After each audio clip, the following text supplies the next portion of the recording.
Deaconess Olufunmilayo Peters orúkọ a máa ro ọmọ àpèjẹ a sì máa ròyàn. Èdùmàrè ti fún ọ láyọ̀ oníkọ́jọ́ òní ó bá ọ láyé. Yèyé Jagunmólú ọ̀fẹ̀rìjìyàn Èkìtì aya rere lọ́dẹ̀dẹ̀ dísí Jígbóyèga Peters ààrẹ Jagunmólú tìlú Èrìjìyàn Èkìtì ní tilé tóko. Obìnrin alálùbáríkà adùn bá jayé ẹ̀kú oríire tó ga jù látọwọ́ Èdùà lókè. Samuel Olúwatóyìn Peters ló pè mí láti kí ọlọ́jọ́ bí òní pé ó kú oríire lórúkọ gbogbo mọ̀lẹ́bí Peters lápapọ̀ pátápátá. Ó láya rere ò ṣe é rà lọ́jà.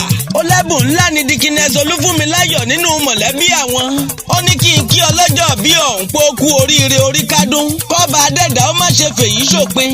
Ìyá àwọn ọmọ alálùbáríkà bá mi ṣàmì kó o gbé tó àdúrà mi. Deaconess Olufunmilayo Peters Yèyé Jagunmólú ọmọ wọn ládùn èwì aya wọn lẹ́rìjìyàn Èkìtì adó ọ̀rá ọmọ àmúkàrà sábẹ́ ẹ̀wùjẹ àkàrà ṣèjì sínú agbágbá tèmíṣù kókó ọmọ wa ọmọ ẹkùn ọmọ àgbógbómọjà ógbómọ́ni burúkú orí ọmọ ìwé òtù ọmọ àròrò odò ọ̀rìjọ́kọ̀ wá bá ti yóòtù ńlá òrò òtù ìlà tugbótujú akẹrìírí lọ́àkún Yèyé Jagunmólú ẹkú oríire.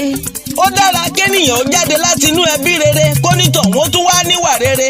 Yèyé Jagunmólú ò fìwà bẹ́wà jẹ́ alábàjọ tó fi ń gbayì nínú ìlú tá a gbé bí lọ́mọ tó tún ń gboyè kún oyè nílùú Èrìjìyàn Èkìtì tí í ṣèlú ọkọ rẹ̀ nínú ẹbí láwùjọ rẹ̀ nínú mọ̀lẹ́bí ọkọ ó tún fìwà gbayì ńbẹ̀.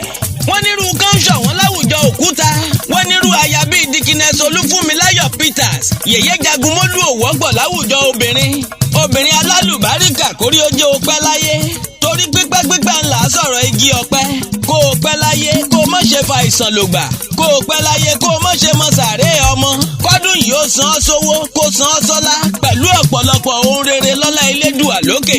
Ẹbí ará ọ̀rẹ́ ẹ jẹ́ á sẹlibrétì Yèyé Jagunmólú ẹ jẹ́ á dá músòmúsò pẹ̀lú abiyamọ òdodo akíkanjú láwùjọ obìnrin ayadisi Jígbóyèga Peters ààrẹ Jagunmólú tìlú Èrìjìyàn Èkìtì ó kú oríire.